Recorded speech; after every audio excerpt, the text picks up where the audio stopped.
amendment. To the item 2 or part 2 of the recommendation. Part 2 of the recommendation, which approves funding for the expenditure of up to.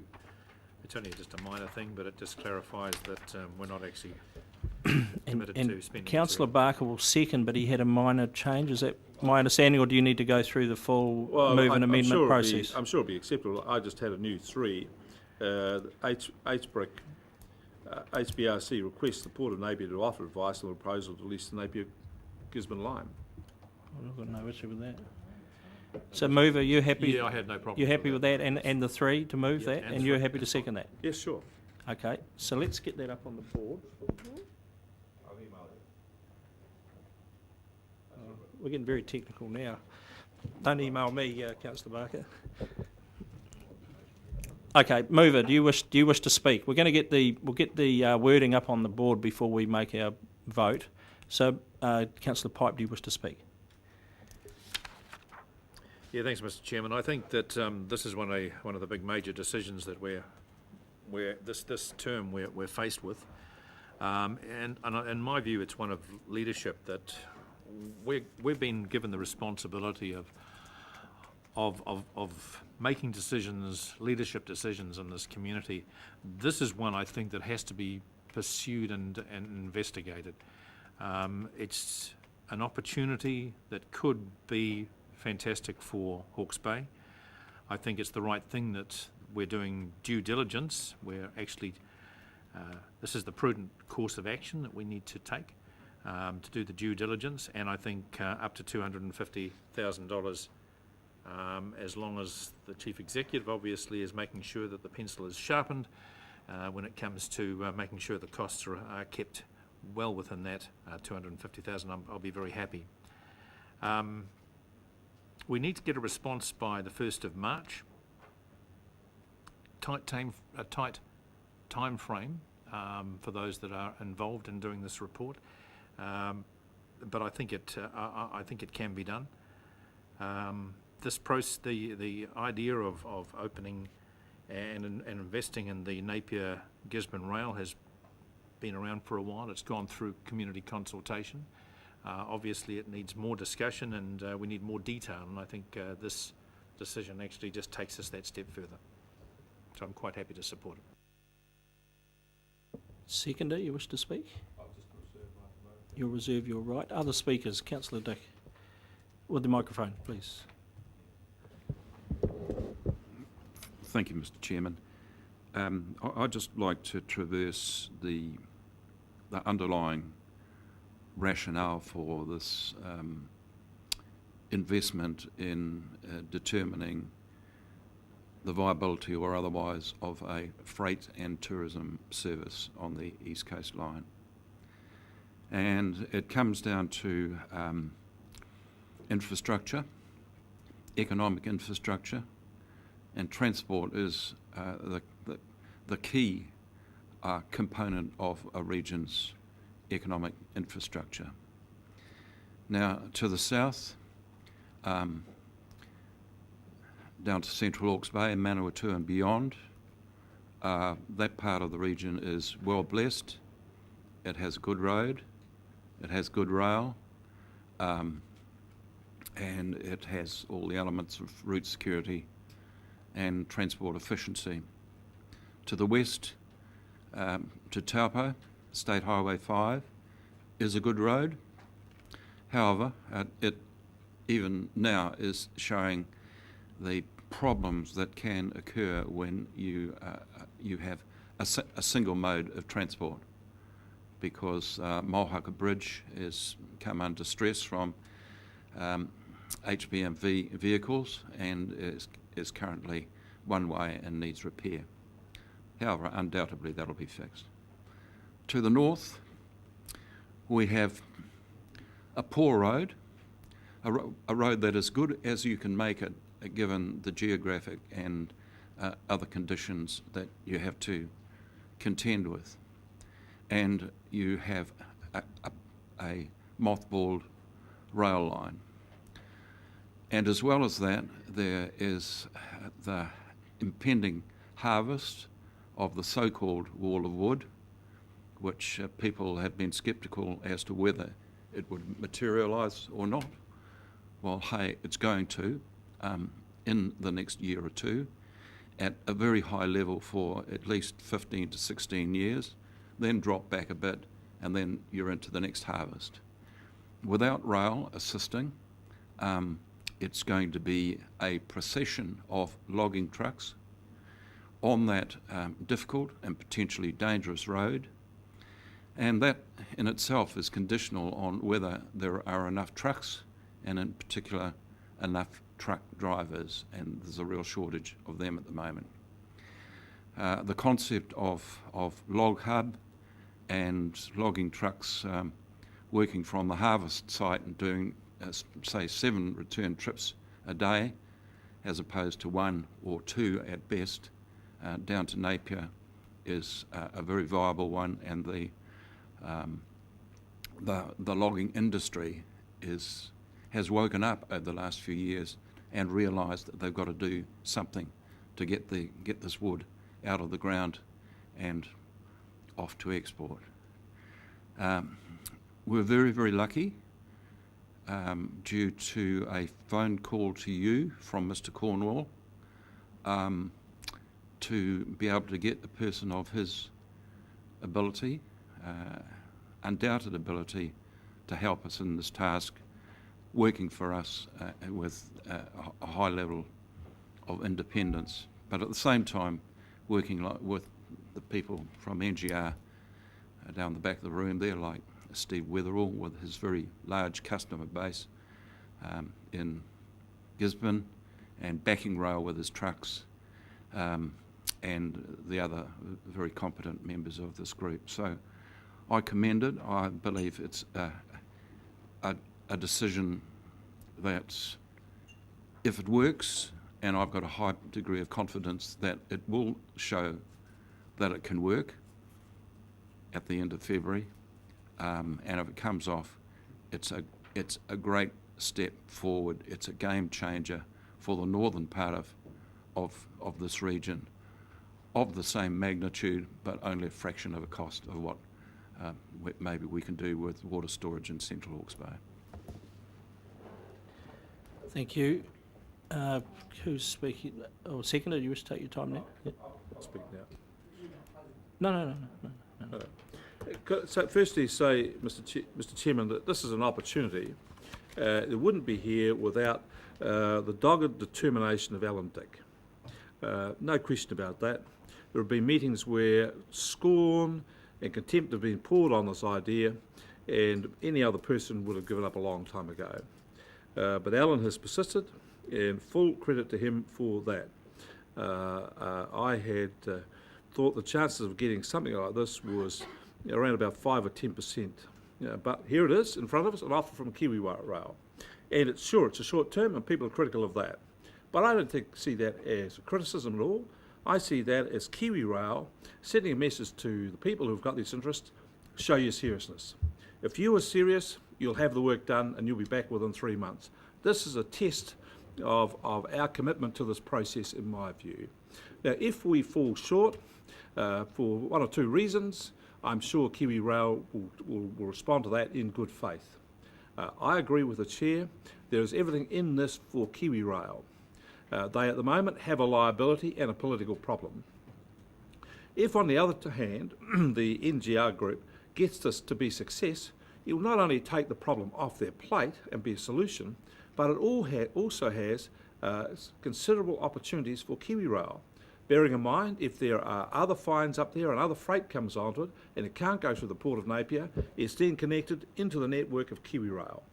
Kiwi Rail has opportunities in this too, and if they are thinking long term, as I'm sure they are, they see this as an opportunity to turn something which is a considerable liability to them into a considerable opportunity.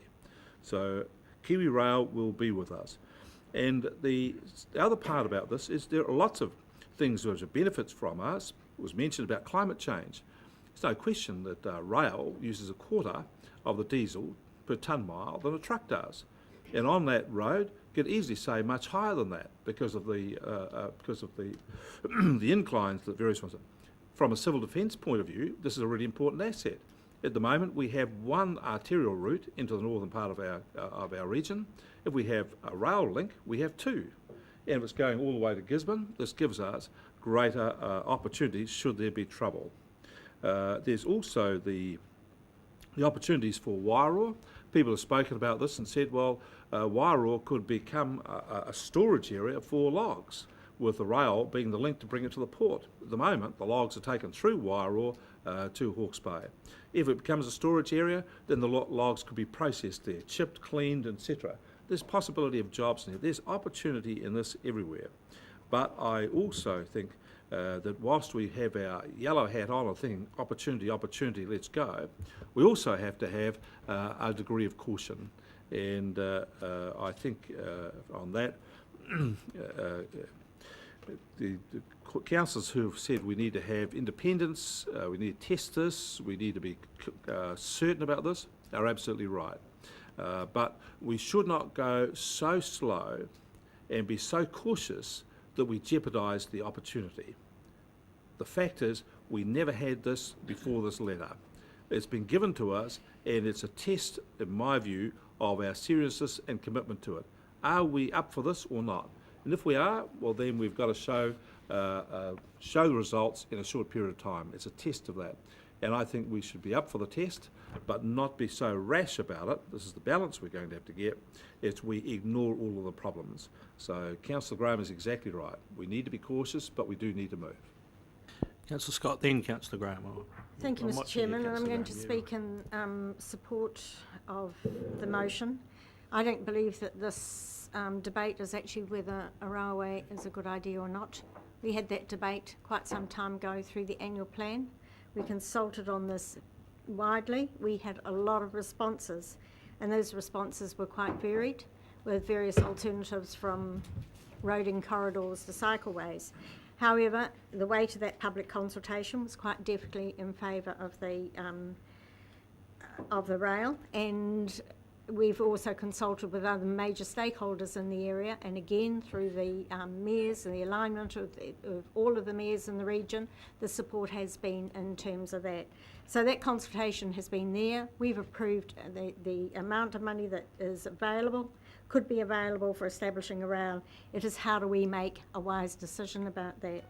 And you cannot make an omelette without breaking eggs. You cannot have the surety of the information without spending some money on getting that feasibility established. Therefore, I think this is a very essential move, either to establish that yes, it is a green light, or no, it won't stack up. We need that to be thorough.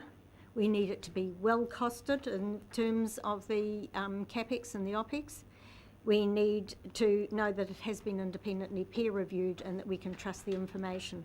That will give us the ability next year to make a sound decision on whether it is a good idea to go ahead or rail or not. Absolutely think this is an essential step in the way of clarifying that issue. Councillor Graham. Thank you, Chair. Well, Councillor Scott has stolen my thunder. I agree with everything she said. We owe it to the people of Hawke's Bay to really understand this issue and understand the economics, stack up properly. We can only do that by doing studies such as this. I do worry about the costs, and I've thought about it, but I mean, the engineers, 125 grand to pay for engineers to ensure that it's 4 or 5 or 6 or whatever millions it is to fix is probably not a lot of money in the big picture. So whilst this appears to be a lot of money, I think if it gives us the answer that this is a good idea, because if it is a good idea, then it's a great idea, of course, but it must stack up commercially, and therefore I support this. I support Councillor Pipes up to 250, and I expect our Chief Executive to negotiate hard on all these different things. But in principle, I strongly support that we get on and get this done. Might as well do the round. Councillor Belford and then Mr Mohi. I'm going to support the motion as well. My concerns in the study would be less on the engineering side of it. I think those sorts of issues are pretty concrete, and you can get your arms around them pretty clearly, and if it's peer-reviewed, all the better. To me, the issue here is the revenue side of it, which is always the squishy side of our infrastructure analyses as far as I'm concerned. And so from my standpoint, at the end of the day, that's what I would be looking at when this eventually comes back, is how well documented, how carefully we've canvassed the potential users of this rail, because as Rex says, if it's a good idea, it's a great idea.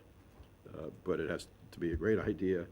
That demand has to really be absolutely established. And to me, that's where the risk of the proposition is. It's not that somebody's going to miscalculate the cost of some bolts on a trestle somewhere. So that's what I'm going to be looking for. Mr. Mohi. Yes, from a Māori point of view, the rail line is hugely emotive. Of people disproportionately helped to build the line, and after the line was built, disproportionately were part of a huge workforce which relied on the rail for employment.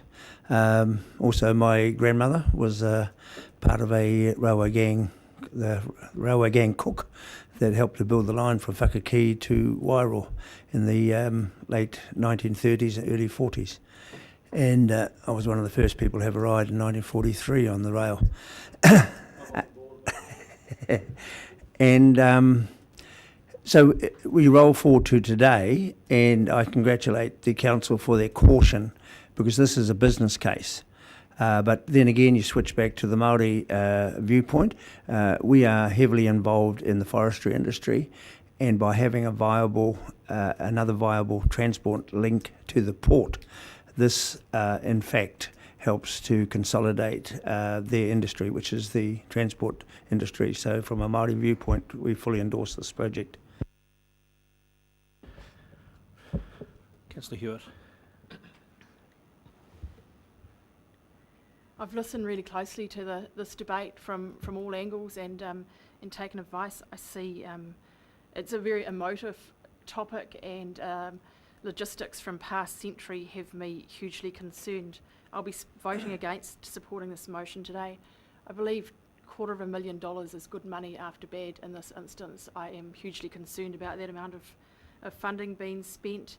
And while I am completely behind economic development throughout Hawke's Bay, and that particularly includes Northern Hawke's Bay, I don't believe that the money that's going to be required to bring this line up to speed is going to justify the business case. When I look at the government having discharged their responsibilities of it, they've had a good look at it.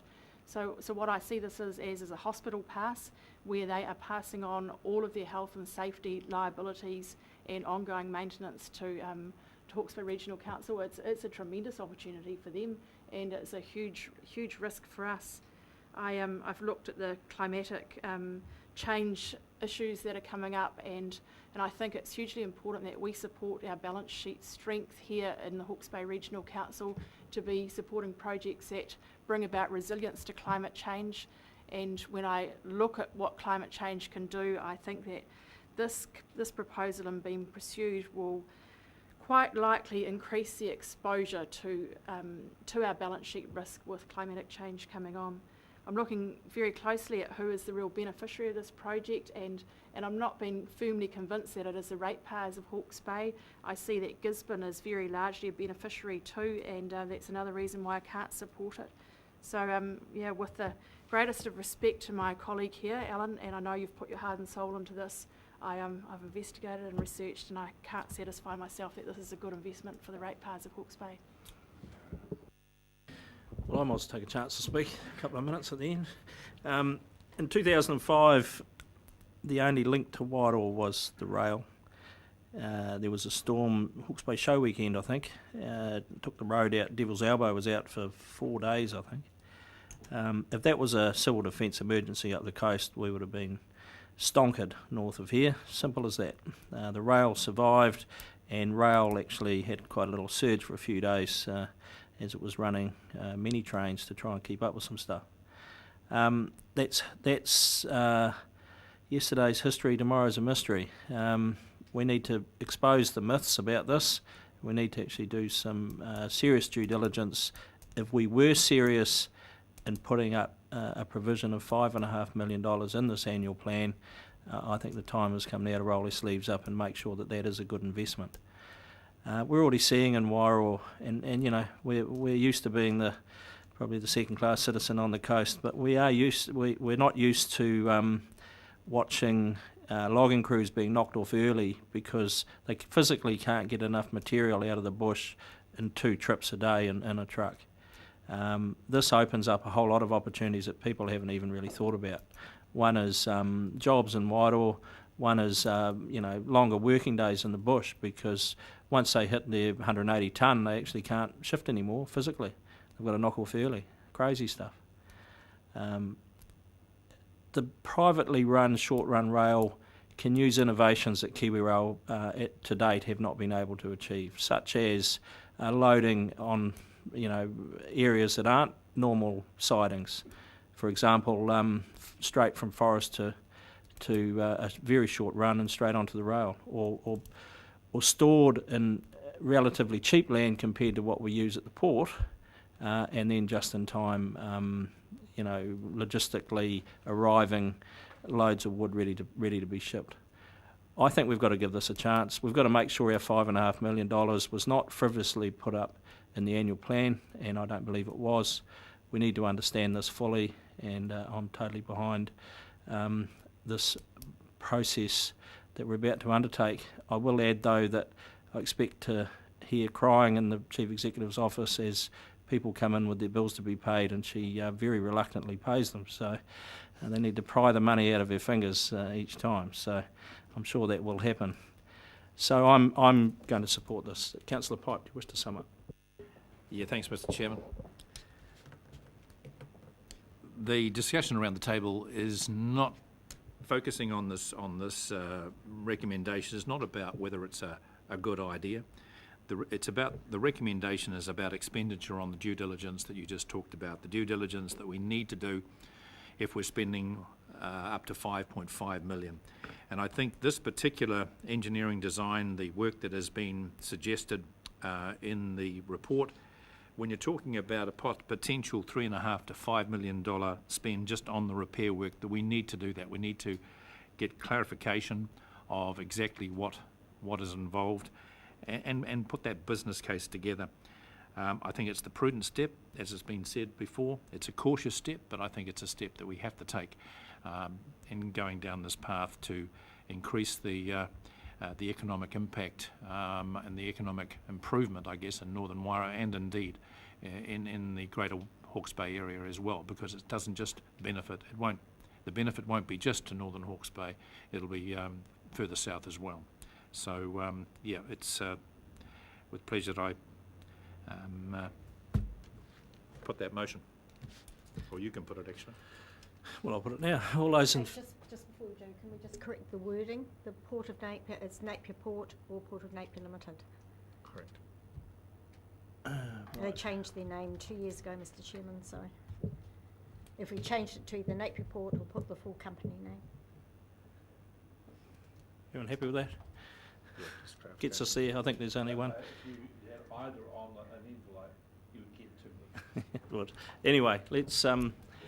This isn't a letter, though. This isn't a letter. It's actually knowing what our port's called, isn't it? What we want to do is how much is it going to be?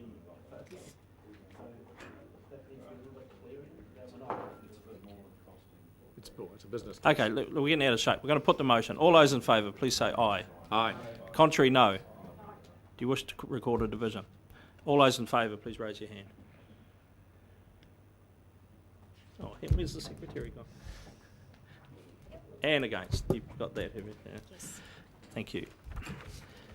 The motion is passed. Right. Recommendations from the Corporate and Strategic Committee.